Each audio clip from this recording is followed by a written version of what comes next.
Sir ఇప్పుడు ఈ chemo అన్నారు కదా సార్, అంటే క్యాన్సరు డయాగ్నోస్ చేయటం అనేది ఒక ఎత్తు, రెండోది ఆ టెస్ట్లు, ఈ కీమోథెరపీ ఇవ్వటం అనేది కొంత పెయిన్ఫుల్ థింగ్ అందరూ చెప్పుకుంటుంటారు. అంటే అవి లేకుండా భవిష్యత్తు చూడలేమా? సార్ చాలా మందిలో ఈ అపోహలు ఎక్కువగా ఉన్నాయండి.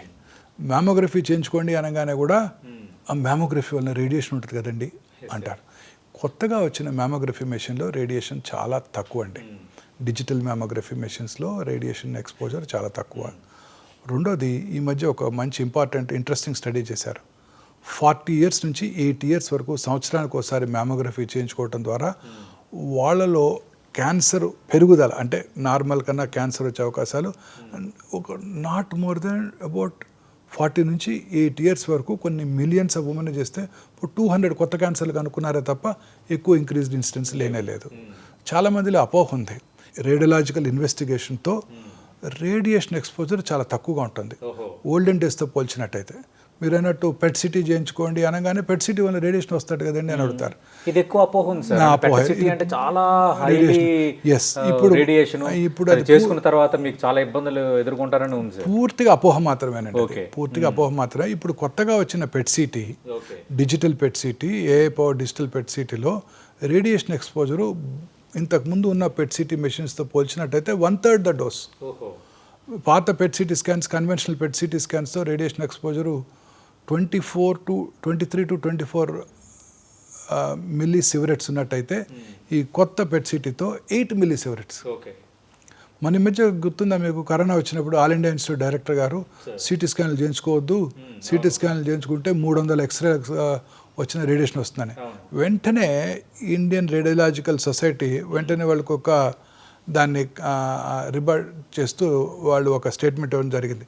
మీరు చదువుకున్నప్పుడు ఆ సిటీ స్కాన్ మెషిన్లో అంత డోస్ ఉండేదేమో, ఇప్పుడు కొత్తగా వచ్చిన సిటీ స్కాన్ మెషిన్స్లో రేడియేషను 10 ఎక్స్రేస్తో సమానం, అంత ఎక్స్పోజర్ ఏమి ఉండదని చెప్పడం జరిగింది. లో డోసేజ్ సిటీ స్కాన్స్ ఇప్పుడు అందుబాటులోకి వచ్చాయి. ఈ పెట్ సిటీ కూడా లో డోసేజ్తో చేయడం జరుగుతుంది.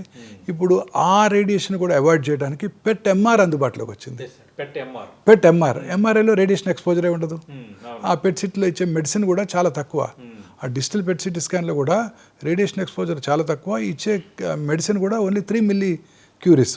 పెట్ ఎంఆర్లో కూడా అత్యధిక తక్కువ రేడియేషన్ డోస్తో, hardly 1 to 2 millisieverts radiation డోస్తో మనం ఎంటైర్ బాడీ పెట్టెమార్ చేయడానికి అవకాశం ఏర్పడింది. అలాగే ఇలా అన్నిటి మీద, క్యాన్సర్ ట్రీట్మెంట్ మీదే అపోహలు ఉన్నాయండి. క్యాన్సర్ మీద, క్యాన్సర్ డయాగ్నోసిస్ మీద, క్యాన్సర్ ట్రీట్మెంట్ మీద కూడా అపోహలు ఉన్నాయి. నేను బయాప్సీ చేయాలండి, బయాప్సీ చేస్తే కానీ ఇది ఏ రకమైన క్యాన్సరో తెలియదు అని అంటే, బయాప్సీ చేయాలా డాక్టర్ గారు, మొత్తం తీస్తే సరిపోదా అని అడుగుతారు. ఎందుకండి అని అడుగుతాను. ఈ నీడిల్ పెట్టి గుచ్చితే క్యాన్సర్ పెరిగిపోద్దట కదా అని అడుగుతారు. నీడిల్ పెట్టి బయాప్సీ చేయడం వల్ల క్యాన్సర్ అప్స్టేజ్ అవ్వదు. మీ ఇంట్లో మీ అమ్మగారు బిర్యానీ చేస్తే టేస్ట్ ఎలా తెలుసుకుంటారని అడుగుతాను. స్పూన్తో తింటాను, స్పూన్తో తింటే బిర్యానీ పాడైపోద్దా అని అడుగుతాను. అవదండి అంటారు. ఇది కూడా అంతే, ఒక ముక్క తీసుకోవడం వల్ల ఎటువంటి మనకు క్యాన్సర్ డయాగ్నోసిస్ చాలా ఇంపార్టెంట్. క్యాన్సర్ డయాగ్నోసిస్లో రకరకాల మనకి పద్ధతులు, ఆ డయాగ్నోసిస్ వల్ల రకరకాల ట్రీట్మెంట్ ఆప్షన్స్ని మనం అనలైజ్ చేయడానికి అవకాశం ఉంటుందని వాళ్ళు చెప్తుంటాను. తర్వాత సర్జరీ చేయాలంగానే అడుగుతారు, కత్తి పెడితే క్యాన్సర్ పెరిగిపోద్దంట కదా డాక్టర్ గారు, మరి మీరేంటి సర్జరీ చేస్తానంటున్నారని. సో ఇదే వాళ్ళకి భయం. ఇప్పుడు చెప్తాను, క్యాన్సర్కి సర్జరీ ఒకటే చికిత్స. బ్రెయిన్ నుంచి కాలు చిటికిన వేలు వరకు బ్లడ్ క్యాన్సర్ తప్ప ఏ ఇతర క్యాన్సర్కైనా అర్లీ స్టేజ్లో కనుక్కున్నట్టయితే సర్జరీ చేయడం ద్వారానే మనం క్యూర్ చేయగలము. ఇంకా ఏ ఇతర చికిత్స క్యాన్సర్ని క్యూర్ చేయలేదని కూడా గట్టిగా చెప్తాను. ఇంకా మీరు అన్నట్టు కీమో